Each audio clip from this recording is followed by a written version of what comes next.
testimony from Sidney Powell talking to the Fulton County investigators. This was from about a month ago, more or less. And it was the proffer session with these Fulton County investigators. Of course, there is ongoing, there's about 15 people indicted by this grand jury in Georgia. Sidney Powell is one of those. And here is her description of a meeting she participated regarding the elects of the 2020 election, and talking about how close she was with Rudy Giuliani. There was a big shouting match in which Rudy called me every name in the book, and I was the worst lawyer he'd ever seen in his life. There were no circumstances under which he'd work with me on anything. He called me a bitch and I don't know what all. And that's pretty much all I remember about that one. Did I know anything about election law? No. But I understand fraud from having been a prosecutor for 10 years. What was President Trump's sense of what you would do as special counsel? Incidentally, like Trump wanted to appoint her special counsel. I mean, that's, go ahead. Years. What was President Trump's sense of what you would do as special counsel? I guess he assumed, and I would have thought that I would have looked at putting into effect a provision of 13848 that would have allowed the machines to be secured in 4 or 5 states.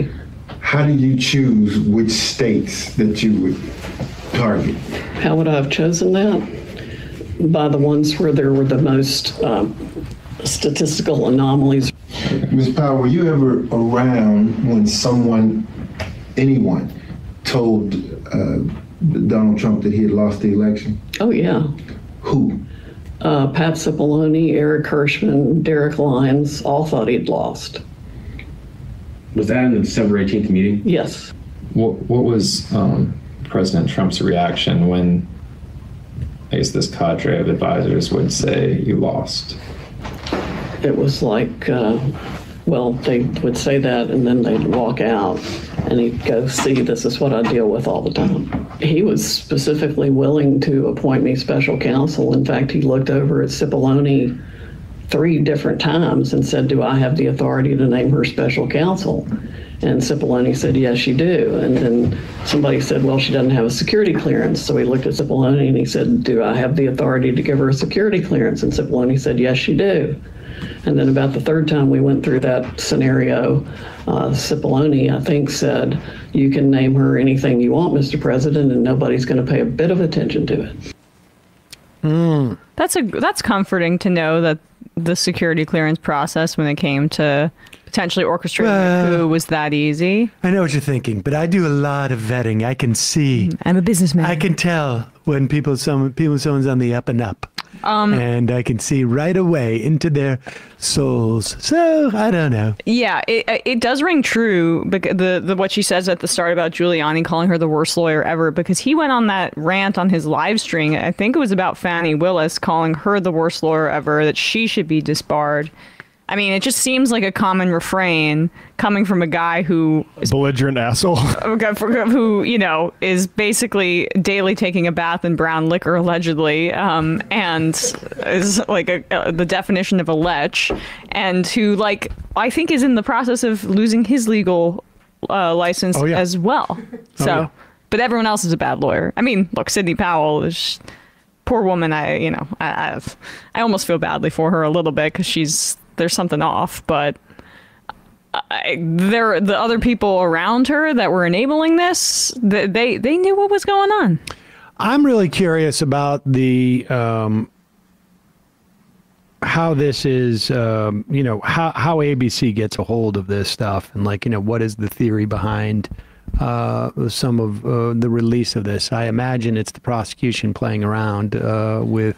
Well, the prosecutors just an hour ago per CNN asked for an emergency seal of evidence after the video leak. So it must have not been them. Yeah, it's unclear. I guess maybe this is a way for the defense to be signaling to other defendants this is what you should know has been said in these circumstances.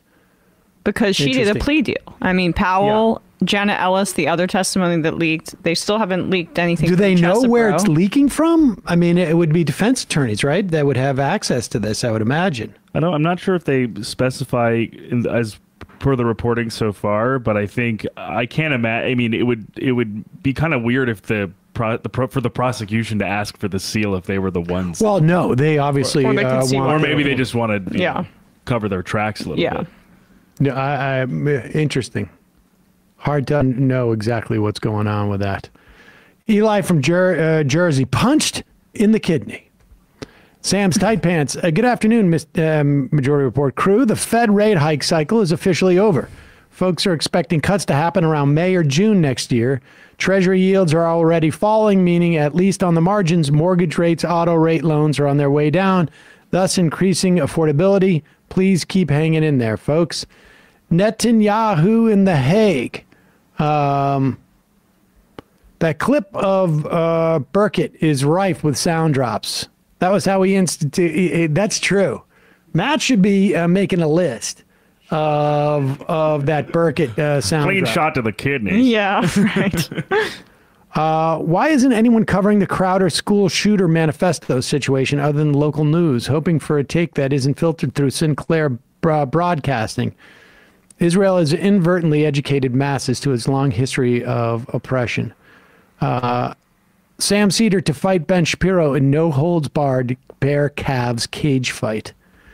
Colleen from Connecticut. Why is the guy who was, in my allegation, not Majority Reports, showing off his personal copy of Mein Kampf on national TV over the weekend while claiming it belonged to Hamas, speaking at a rally against anti-Semitism? Yeah, he had some copy of Mein Kampf. Who's that? I think it was Herzog. It was Herzog who said that this copy of Mein Kampf was found in this Palestinian home or something like that. It was like from the news conference wherever he was talking about it. It was like seemingly like an anime rendering of a copy of Mein Kampf that was in Arabic with that would seem to be heavily annotated. Like there were a lot of different post-its and underlinings in it, and he said that was something that was found. Yeah, I mean they're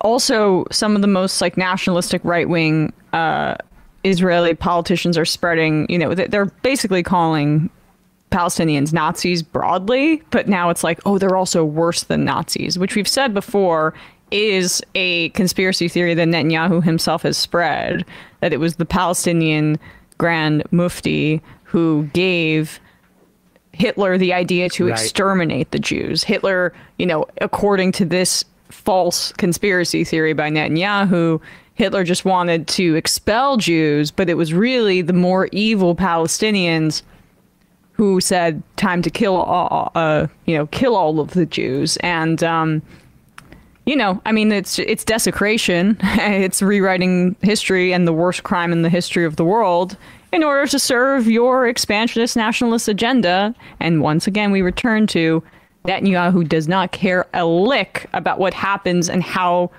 Jews across the world have to bear the brunt of this mass misinformation campaign that they're engaged in. No, he cares about staying out of jail.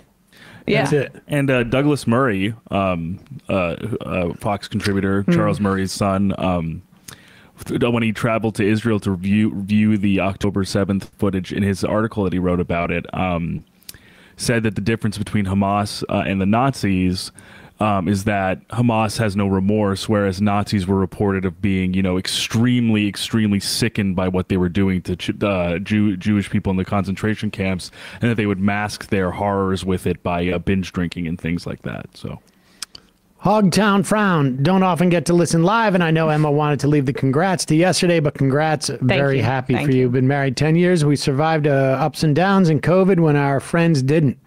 When a few of our friends didn't. My trite advice on this, such as it is that it's just as important to genuinely like your partner as love them. If you just really like spending time with them, shooting the breeze or hanging out, you're going to have a long and happy relationship. I think that's where we're at our best, so I appreciate that. Yeah. JR in Philly. That's some real West Tennessee bull crap right there. You know, Kevin, sometimes he'd paint a big black shape on the side of a building to make it look like a tunnel. When I go running into it and I'm like, what the hell, man?